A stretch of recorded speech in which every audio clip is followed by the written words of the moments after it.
പിതാവിൻ്റെയും പുത്രൻ്റെയും പരിശുദ്ധാത്മാവിൻ്റെയും നാമത്തിൽ ആമേൻ.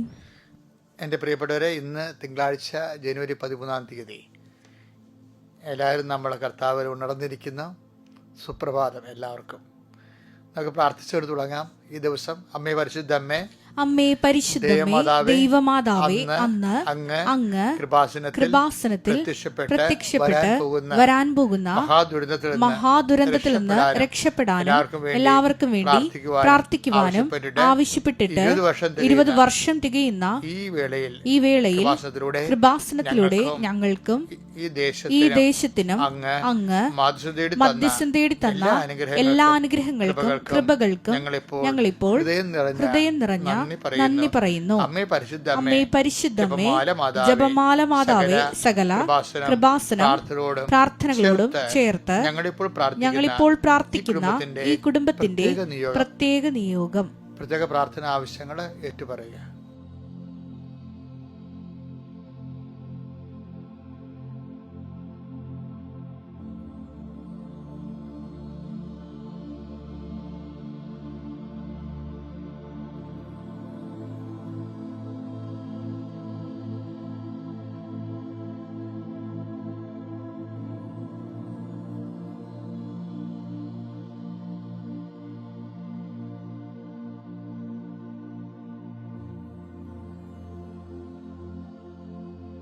അമ്മയുടെ പ്രത്യക്ഷീകരണത്തിന്റെ ഈ ദ്വാദശക വേളയിൽ ഞങ്ങൾക്ക് സാധിച്ചു തരുവാൻ കനിയണമേ.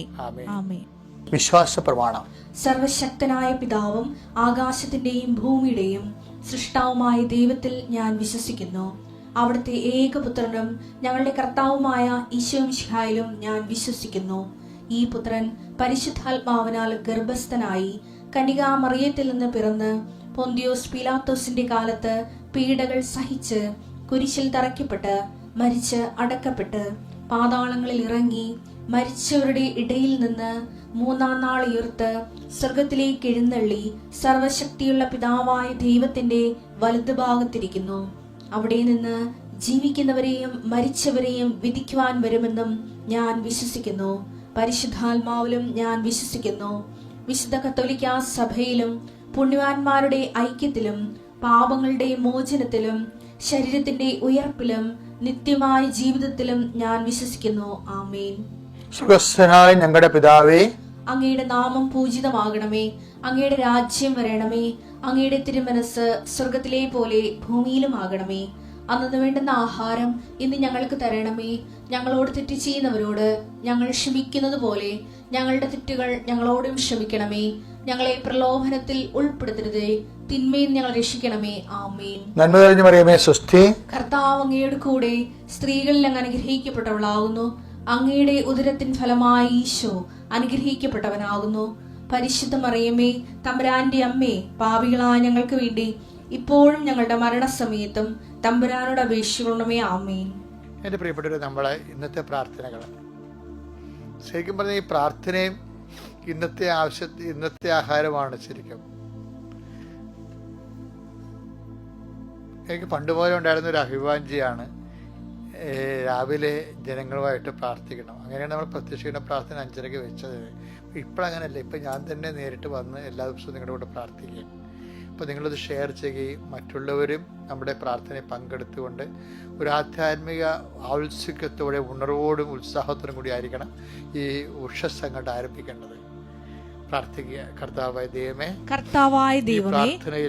ഈ പ്രാർത്ഥനയിൽ അങ്ങ് പ്രസാദിക്കുകയും അങ്ങയുടെ മക്കളെ ഉത്സാഹഭരിതരാക്കണമേ. എന്റെ കർത്താവിന് ഉന്നതമായ നാമത്തിൽ സഭയുടെ അധികാരത്തിൽ കുരിശിന്റെ അടയാളത്തിൽ ഇന്നത്തെ ദിവസം 13 ജനുവരി തിങ്കളാഴ്ച കർത്താവിന്റെ തിരുസന്നിധിയെ സംബന്ധിച്ച് പ്രാർത്ഥിക്കുന്നു. പ്രസരിപ്പോടെ ഓരോരോ കാര്യങ്ങളുടെ പ്രാരംഭത്തിനായി പോകുന്ന അനേകം മക്കളുണ്ട്. ഈശോയെ, ജോലി, വീട്, വിവാഹം, വിദ്യാഭ്യാസം, അങ്ങനെയുള്ള വ്യത്യസ്ത മേഖലകളിൽ അങ്ങനെ പോകുന്ന എല്ലാവരുടെ യാത്രകളും ഞാൻ ആശീർവദിക്കുന്നു. കർത്താവെ, നിന്റെ നാമത്തിലെ കർത്താവെ, അങ്ങ് അവരെ ആശീർവദിക്കണമെന്ന് പ്രാർത്ഥിക്കുന്നു. ഈശോയെ, I will come with you wherever you go. നീ എവിടെ പോയാലും ഞാൻ നിന്റെ കൂടെ വരുമെന്നുള്ള കർത്താവെ, അങ്ങയുടെ വലിയ പ്രവചനമാണ്, അങ്ങയുടെ വലിയ പ്രഖ്യാപനമാണ്. ഞങ്ങൾ ആ പ്രഖ്യാപന വചനങ്ങളിൽ വിശ്വസിക്കുന്ന കർത്താവെ, ഞങ്ങൾ അങ്ങയുടെ സാന്നിധ്യം ഞങ്ങൾക്ക് അനുഭവിക്കാനും അതാ സമയങ്ങളുടെ പ്രാർത്ഥനയുടെ ഉണർവോടെയും തീഷ്ണതയോടെയും അങ്ങയെ മനസ്സിലാക്കുവാനും, പ്രശ്നങ്ങൾ ഉണ്ടാകും മാത്രമല്ല ഒരു പ്രശ്നമില്ല പ്രശാന്തമായ സമയങ്ങളിലും പ്രാർത്ഥനയിൽ അങ്ങേ ഓർക്കുവാൻ കർത്താവെ പ്രത്യേക അഭിഷേകം അങ്ങയുടെ മക്കൾക്ക് നൽകണമെന്ന് പ്രാർത്ഥിക്കുന്നു. കർത്താവെ, നീരസമുള്ളവരുണ്ട്, വൈരാഗ്യ ബുദ്ധിയുള്ളവരുണ്ട്, ഹൃദയഭാരമുള്ളവരുണ്ട്, അവരെല്ലാം കർത്താവെ കളപ്പോട്ടെ, കർത്താവിൻ്റെ നാമത്തിൽ ക്ഷമിച്ചിരിക്കുന്നു പറഞ്ഞിട്ട് ഹൃദയത്തിൻ്റെ ഭാരം കുറയ്ക്കാൻ കർത്താവെ അങ്ങയുടെ മക്കളെ ഞാൻ ആശീർവദിച്ച് പ്രാർത്ഥിക്കുന്നു. എല്ലാം ഇന്നലെ ഉണ്ടായതും കഴിഞ്ഞ ആഴ്ചയിലുണ്ടായതും നമ്മൾക്ക് ഓരോ മനുഷ്യരും ഉണ്ടാക്കി തരുന്ന വലിയ ഭാരങ്ങൾ അങ്ങനെ തന്നെ എടുത്ത് കർത്താവിന് കൊടുത്തുകൊണ്ട് നിങ്ങൾ ഭാരമില്ലാത്തവരെ ജീവിക്കാൻ കർത്താവ് ആഗ്രഹിക്കുന്നു. കർത്താവ് ദിനത്തെ കൈകാര്യം ചെയ്യട്ടെ. ചില കാര്യങ്ങൾ എങ്ങനെ തലപ്പുകഞ്ഞ് ആലോചിച്ചിട്ടും നമുക്കൊരു എത്തുംപിടിയും കിട്ടണില്ല. നിങ്ങളത് പരിശുദ്ധ അമ്മയ്ക്ക് കൊടുക്കുക. അമ്മ കൈകാര്യം ചെയ്യട്ടെ.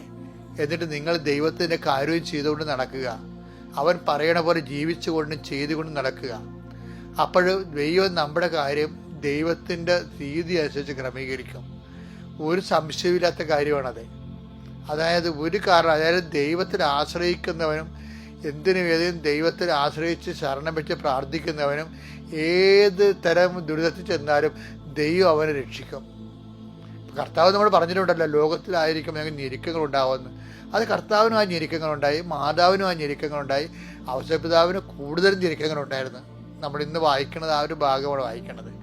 അപ്പം അങ്ങനെയുള്ള എല്ലാ ഞെരുക്കങ്ങളിൽ ഇരിക്കുന്നവരമ്മേ, പരിശുദ്ധമ്മേ, ഈ പ്രാർത്ഥനയുടെ സമയത്ത് അവരെ നീ അനുഗ്രഹിക്കണം. തങ്ങൾക്ക് ആരുമില്ല, ആരും ഞങ്ങൾ തിരക്കണില്ല, ആരും ഞങ്ങൾ അന്വേഷിക്കുന്നില്ല, ഒന്ന് വിളിച്ചു പോലും ചോദിക്കണില്ലെന്ന് വെച്ചുകൊണ്ട് നെടുവീർപ്പിട്ട് സങ്കടപ്പെടുന്നവരുണ്ട്. ഒറ്റപ്പെട്ട് പോയല്ലോ എന്നെടുത്തിട്ട് പണ്ടെടുത്ത തീരുമാനങ്ങൾ ഓർത്തിട്ട് ഭാരപ്പെട്ടിട്ട് വേണ്ടായിരുന്നു. ചുമ്മാ അപ്പോൾ ഓരോരുത്തർ പറഞ്ഞ് തലേ പിരികേറ്റി എടുത്തതാണ്. ഇന്നിപ്പോൾ അനുഭവിക്കുകയാണ്. ഇന്നിപ്പോൾ ഞാൻ മാത്രം എൻ്റെ ദുഃഖങ്ങൾ മാത്രമേ ഉള്ളൂ എന്നൊക്കെ പറഞ്ഞുകൊണ്ട് സങ്കടപ്പെടുന്നവരെ കർത്താവ് ഇപ്പോൾ ആശീർവദിക്കുന്നുണ്ട്. ഇപ്പോഴും ആശീർവദിക്കുന്നുണ്ട്. കാര്യം മുമ്പ് ഇന്നലെ നമ്മൾ കണ്ടതാണ്, കരുണ അർഹിക്കാത്തവർക്ക് ഞാൻ കരുണ കൊടുക്കുമെന്ന്. അതിനേക്കാൾ വലിയ പ്രത്യാശ എന്ത് വേണം സഹോദരങ്ങളെ? അവരെ കർത്താവ് ഇപ്പോഴും ആശീർവദിക്കുകയാണ്. കർത്താവ് നിനക്ക് ലഭിക്കുന്ന കരുണയുടെ അടിസ്ഥാനം കർത്താവിൻ്റെ സ്നേഹം മാത്രമാണ്. അവൻ നിർലോഭമായി യേശു ക്രിസ്തുവിന് നൽകാൻ തക്ക വിധം നമ്മളെ സ്നേഹിക്കാമെന്ന് തീരുമാനിച്ചിട്ടാണ് അവൻ ജനിപ്പിച്ച് നമ്മളെ നിലനിർത്തുന്നത്. അതുകൊണ്ട് തന്നെ നീ ഒന്നിനും ഭയപ്പെടേണ്ട. കർത്താവിൻ്റെ കരുണയ്ക്കൊരു പഞ്ഞവുമില്ല. കർത്താവ് നീ പറയണം, കർത്താവേ എൻ്റെ മേൽ കരുണ ചൊരിയണമേ. നിൻ്റെ പീഡാനുഭവത്തെ ഓർത്തുകൊണ്ട്, കുരിശുമരണത്തെ ഓർത്തുകൊണ്ട്, തിരുവിലാവിലെ മുറിവിനെ ഓർത്തുകൊണ്ട്, മുറുക്കിടത്തെ ഓർത്തുകൊണ്ട് കർത്താവ് എന്നോടും എൻ്റെ കുടുംബത്തോടും കരുണ തോന്നണമേ. അങ്ങനെ കർത്താവിൻ്റെ കരുണ, അർഹതയില്ലാത്ത കരുണ നിൻ്റെ മേൽ ആവശിക്കുകയും നീ കർത്താവിൻ്റെ ഇപ്പോഴും അനുഭവിക്കുന്ന എല്ലാ പ്രയാസങ്ങളിൽ നിന്ന് നീ അതിജീവിക്കുകയും ചെയ്യട്ടെ. ഈ ദിവസത്തെ പ്രാർത്ഥിക്കുന്നു. നിത്യം പിതാവും പുത്രനും പരിശുദ്ധാത്മാവായ സർവ്വശക്തനും നീക്കുവാമേ. ഔസേപ്പിതാവെന്ന അത്ഭുത മനുഷ്യനെ കുറിച്ചാണ് നമ്മൾ ഇന്ന്. കുടുംബനാഥനാണ് കേട്ടോ. എല്ലാ കുടുംബനാഥന്മാർക്കും നാഥനായിട്ടുള്ള ആളാണ്. ഈ ദിവസങ്ങളിലെ പ്രത്യക്ഷീകരണ നമ്മുടെ പൂജരാജാക്കന്മാര്, ജ്യോതിഷികള്, ജ്ഞാനികള് കർത്താവിനെ സന്ദർശിച്ചെത്തി, ഉണ്ണീശ്വരെ സന്ദർശിച്ചെത്തില്ലേ? ആ പ്രത്യക്ഷീകരണ തിരുനാളില് എൻ്റെ മനസ്സിൽ വന്ന ഏറ്റവും വലിയ ധ്യാനചിന്തയാണ് ഇപ്പം ഞാൻ നിങ്ങളോട് പറയാൻ പോണത്. അത് വിശുദ്ധ മത്തായിയുടെ സുവിശേഷമാണ്, 2-ാം അധ്യായം 11-ാം വാക്യം. ഔഷധനെ കുറിച്ചാണ്. അവർ ഭവനത്തിൽ പ്രവേശിച്ച്, അവരെന്ന് പറഞ്ഞ ജ്യോതിഷികളാണ്, ജ്ഞാനികള്, കിഴക്കുനിന്ന് വന്ന രാജാക്കന്മാര്. അവർ ഭവനത്തിൽ പ്രവേശിച്ച് ശിശുവിനെ അമ്മയായ മറിയത്തോടു കൂടി കാണുകയും അവനെ കുമ്പിട്ട് ആരാധിക്കുകയും ചെയ്തു.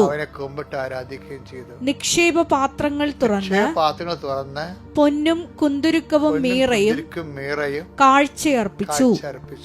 മക്കൾ, ഇതാണ് സംഭവം. അതായത് ഇത് വായിച്ചപ്പോഴേ പൊന്ന്, മീറ, കുന്തിരിക്കം ഒക്കെ കൊടുത്ത് വലിയ കാഴ്ചയുമായിട്ട് അവർ പെറ്റതെറിഞ്ഞ് വന്നിരിക്കുന്നത് രാജാക്കന്മാരാണ് വന്നിരിക്കുന്നത്. ഒന്നും കുറവുണ്ടാകത്തില്ല. ആദ്യം അമ്മ വിചാരിച്ചിരുന്നു, അമ്മയ്ക്ക് ആദ്യം അങ്ങനെ വിഷമമുണ്ടായിരുന്നു. ആട്ടിടയന്മാരല്ല വന്നത്, ഒരു ബന്ധവുമില്ല, സ്വന്തവും ഇല്ലാത്ത ആട്ടിടയന്മാർ വന്ന് നോക്കി നിന്നിട്ട് പോകുമ്പോഴേ അങ്ങനെയൊന്നും അല്ലായിരുന്നില്ല.